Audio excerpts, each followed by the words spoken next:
నమస్తే. బీఆర్కే భక్తి ఛానల్ కి స్వాగతం. నేను పద్మ.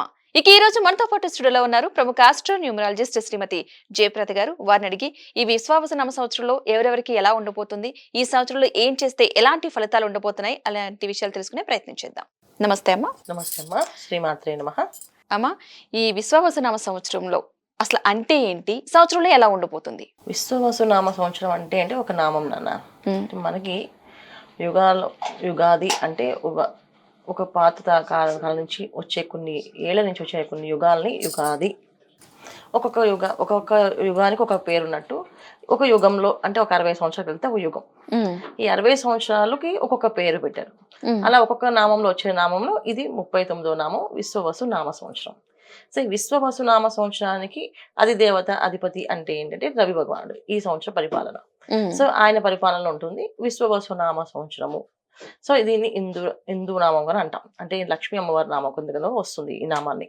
అంటే ఏంటి, ఈ సంవత్సరం అంతా మనకి అన్ని విధాలుగా కలిసి వస్తుంది అని అర్థం. అమ్మ, ఈ సంవత్సరం కర్కాట రాశి వారికి ఏ విధంగా ఉండబోతుంది? అసలు ఈ కర్కాటక రాశిలో ఏ ఏ నక్షత్రాలు వస్తాయి?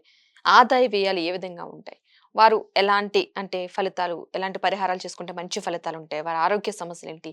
ఎవరెవరికి బాగుంటుంది, అసలు ఎవరెవరికి బాగోదు ఈ రాశిలో? తప్పకుండా నాన్న.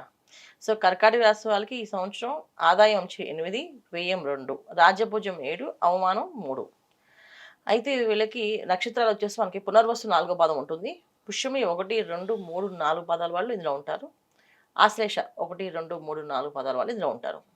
వీళ్ళకి మే 15 నుంచి గురువు వ్యయ స్థానంలో మిథున రాశి సంచరిస్తూ రజతమూర్తిగా, శనేశ్వరుడు సంవత్సరం అంతా భాగ్యస్థానంలో రజతమూర్తిగా సౌభాగ్యాలను అందిస్తున్నారు. అంటే శనేశ్వరుడు గురువు ఇద్దరు ఒకే రకమైన ఫలితాలు, సౌభాగ్య ఫలితాలు అందిస్తున్నారు. తర్వాత రాహుకేతులు ఇద్దరు మే 18 నుంచి అష్టమ ద్వితీయ స్థానంలో ఉంటూ తామ్రమూర్తిగా సామాన్యమైన సౌఖ్యాలను అందిస్తున్నారు. అంటే కర్కాటక రాశి వాళ్ళకి ఒక విధంగా చాలా బాగుందని చెప్పచ్చు. ఈ సంవత్సరం మంచి మంచి ఫలితాలే వస్తాయి. వీళ్ళకి అష్టమ శని నుంచి బయటపడుతున్నారు ఒకటి, అది మంచి ఫలితం వీళ్ళకి.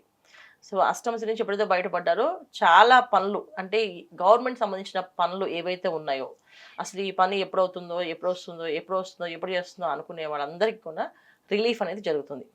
ఒకటి, గవర్నమెంట్ రంగాల్లో పనిచేసే వాళ్ళకి పదవులు వస్తాయా రావా, వస్తుందని చెప్తున్నారు, ప్రతిసారి ఇస్తాను ఇవ్వట్లేదు, ఈ సంవత్సరం వచ్చే అవకాశం ఉంటుంది. సో గవర్నమెంట్ సంబంధించిన ఏ వ్యవహారాలైనా సరే ఈ సంవత్సరం వీళ్ళకి అవి తీరిపోతాయి, ఆ ప్రాబ్లం నుంచి బయటపడతారు. సో కోర్టులో ఆస్తులు ఉండొచ్చు, ఆస్తి లావాదేవీల గురించి, ఆనందముల ఇంట్లో నుంచి గొడవలు కానీ ఏవైనా సరే, ఆస్తి ఇరుక్కుంది, స్థలం ఇరుక్కుంది, బయటపడతారు. స్థలం కబ్జా అయింది, ఆ స్థలం బయటకు వస్తుందా రాదా అని వచ్చే అవకాశం ఉంటుంది. ఇలా ప్రతిదీ కర్కాటక రాశి వాళ్ళకి లాభం అనేది జరుగుతుంది. అయితే వీళ్ళకి ఉద్యోగస్తులకి మాత్రం కాస్త మిశ్రమ ఫలితాలు.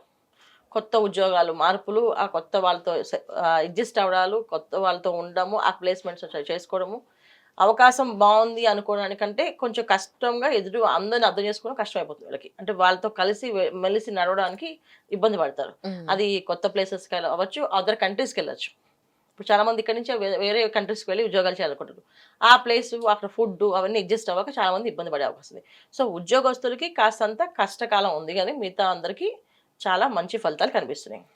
అయితే వ్యాపారస్తులు వ్యాపారం చేసేటప్పుడు 1-10 సార్లు ఆలోచించి వ్యాపారాలు మొదలు పెట్టాలి. వ్యాపారాలు కొత్తగా ప్రారంభం చేసే వాళ్ళు మాత్రం వాళ్ళ జాతకాన్ని పరిశీలించేసుకొని, జాతకంలో ఈ సంవత్సరం మాకు యోగంగా ఉంది అనుకుంటే ముందుకు వెళ్ళాలి. ఎందుకంటే వీళ్ళకి వ్యయ స్థానంలో గురువు, ఏ సమస్య వచ్చినా అది పెద్దగా అయ్యే వరకు బయటపడదు. అది మన ఒంట్లో చిన్న రకమైన క్యాన్సర్ కణితైనా సరే అది బాగా ముదిరేకే మన క్యాన్సర్ ఉందని తెలుస్తుంది. అలాంటి పరిస్థితి. అదే ఒక చిన్న అప్పు, దానికి ఆ లోన్ ఎలా అవుతుందంటే, ఒక క్రెడిట్ కార్డు ఎప్పుడు ఇస్తా మర్చిపోతాం, మనం వాడేసి వదిలేస్తాం. ఆ క్రెడిట్ కార్డు వాళ్ళు అలా గుర్తుపెట్టుకొని దానికి వడ్డీ చక్రవడ్డీ వేసుకొని ఒకేసారి మన దగ్గరికి తీసుకొచ్చి మొత్తం మీరు 3 లక్షలు కట్టాలి, 4 లక్షలు కట్టాలి అని చెప్పి భయపెడతారు. సో అలాంటి పరిస్థితులు వెళ్ళుకున్నాయి కనుక వీళ్ళు ప్రతిదీ చెక్ లిస్ట్, ఏ లోన్స్ తీసుకున్నాము, ఎక్కడికి ఏవి కట్టాలి, ఎక్కడ పెండింగ్ ఉన్నాయి, వీళ్ళకి ఈ డబ్బు పెండింగ్ ఉందా, ఇక్కడ ఉంది, ఇది ఉందా అని చెప్పి చూసుకొని చెక్ లిస్ట్ చేసుకొని ఆ లోన్స్ అన్ని క్లియర్ చేసుకోవాలి. చిన్న కార్ లోను, చిన్న అమౌంట్ ఒకటి ఉన్నా సరే దానికి వాళ్ళు చక్రవడ్డీ వేసి మీరు ఇంత కట్టండి ఒకసారి, లేకపోతే మిమ్మల్ని ఇచ్చేస్తామని అలాంటి సిచ్యువేషన్స్ కనిపిస్తాయి. అలాగే ట్యాక్స్ డిపార్ట్మెంట్ నుంచి కాల్స్ వీళ్ళకి.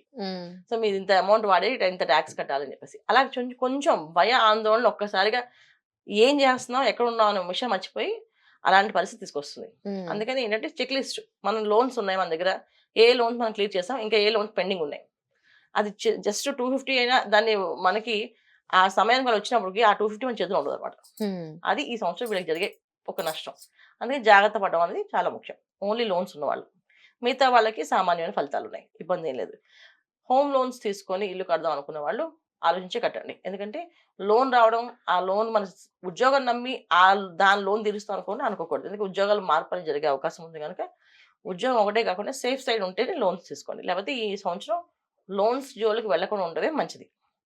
లోన్ తీసుకొని ఇల్లు కట్టడం కానీ, లోన్ తీసుకొని కార్లు కొనడం కానీ ఇలాంటివి కొంచెం 1% ఆలోచించుకోవాలి.